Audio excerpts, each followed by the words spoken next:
Hi, I'm Neetu Kishore from GE Healthcare. My question is to Bernard. You mentioned that the healthcare industry is one industry where you would like to focus as far as IT services is concerned. My question is that in Europe, with so many compliances and regulations, how much do you think would you be able to leverage India for the IT in healthcare? Okay. More questions or comments? Yes, first Roy. Yeah? No. Anyone else? Okay, Sudeep, do you want to answer that question? Have your employees run away after you took over the company there? Has your headcount gone up? Or? Fortunately for us, almost all have stayed. I would like to add a few points on why they have stayed and what has happened. I think in general, the Indian companies have done more for Europe in the last 2 years than they have probably done in the last 10 years, the last 15 years. So the awareness of Indian companies that the new frontier to be conquered is much higher.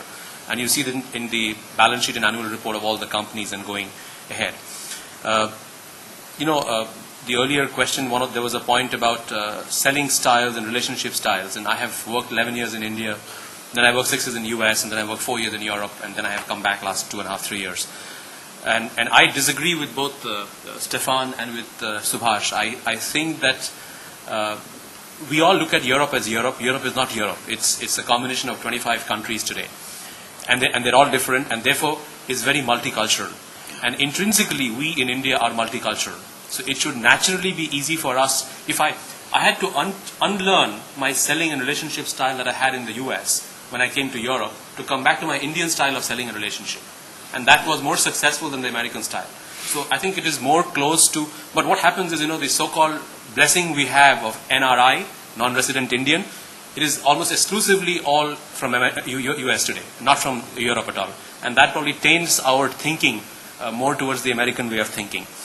Another thing about how we can crack Europe, crack the code of Europe, as Stefan put in the beginning, is, it's surprising it's not known that we as a company are going to cross $100 million in Japan this year in revenues. And we're going to do Japan by having 100 Japanese, 500 people in India who speak fluent Japanese, read Japanese, and also eat Japanese.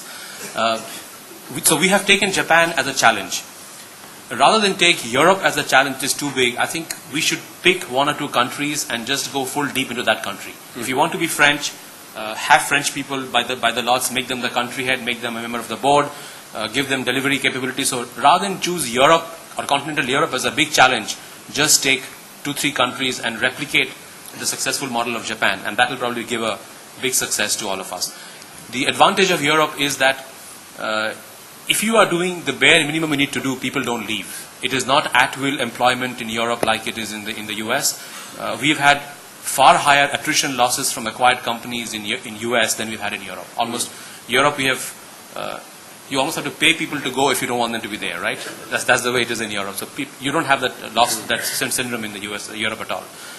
Someone mentioned about the labor problem of letting people go. You're not letting people go because it's too expensive. If you hire Europeans, they know how to handle that. If you hire a Frenchman, he knows how to handle the French labor, how to get rid of the 10 people you don't want. If you hire a German manager, he knows how to handle that. Sitting in India, we're using our US model of at-will employment. It will simply not work in Europe. It is very critical to be local and then retain the people or let them go, whichever. Sudeep, I was interested in the Eat Japanese thing. I mean, are you serving Japanese food in your campuses? Or? Yeah, we have a center in Hyderabad. It's called Shimpo Training Institute. The TV channels, all of them are Japanese. The magazines are all Japanese. The food is Japanese. It's an immersive 16-week course where people go through Japanese. You may be from Tamil Nadu and a vegetarian, but you have to eat Japanese vegetarian. Sounds interesting. Bernard, the question was from the lady in GE Healthcare. And let me combine that with one other point that came up in our pre-panel chat about, are there sort of legal issues in contracting to India? And if you could also talk about healthcare specifically, whether there might be any barriers or hurdles. First of all, being in consulting and IT, I'm never complaining about regulations. A lot of people are saying there are many civil servants in Brussels and they produce too many regulations. We should be pleased about that because each time they do, all these regulations have got to be translated into IT applications. So it's good for our industry overall. So never complain about regulations. So I don't think it's a major issue in leveraging work to India, honestly. Okay, any more questions or comments before we sort of start heading towards the wind-up? Yes, sir. Can we have a microphone here in the front? Oh, you've got it. Yes, my name's Sanjay Kapoor, and I'm in the mergers acquisitions business. My question is specifically for Monsieur Bernard. I would like to ask him, why is it so difficult to convince companies in France to do business with companies in India? And what can be done to persuade French companies to have strategic relationships with Indian companies such as acquisitions? You're saying in addition to French restaurants and QC? Yes, and I've been dealing with French companies for the last 3 to 4 years. I speak some French. I've spent some time in France, but I've had a very difficult and frustrating time dealing with French companies. I'd like Mr. Bernard to tell us how can we work with French companies? How can we persuade them to come to India? Okay. Any more comments or questions? Yes. Come with the bottle of water. I'm sure he's not I'm Ravi Kumar, I'm Chairman of ISIT India. I'd like to make a comment as a customer. I think the panelists have actually said quite a lot of truth and a lot of fact, particularly Bernard and Sudhi. My experience is Europe is very proud of what they've accomplished. You actually said that the American way of selling, it just doesn't work. It doesn't work in Europe at all. You just can't go there and then tell them that they got it all wrong.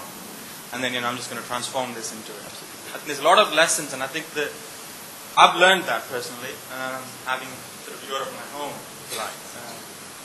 That's something which, whether you call it cultural or lessons learned or something like that, something you have to watch very carefully. Okay.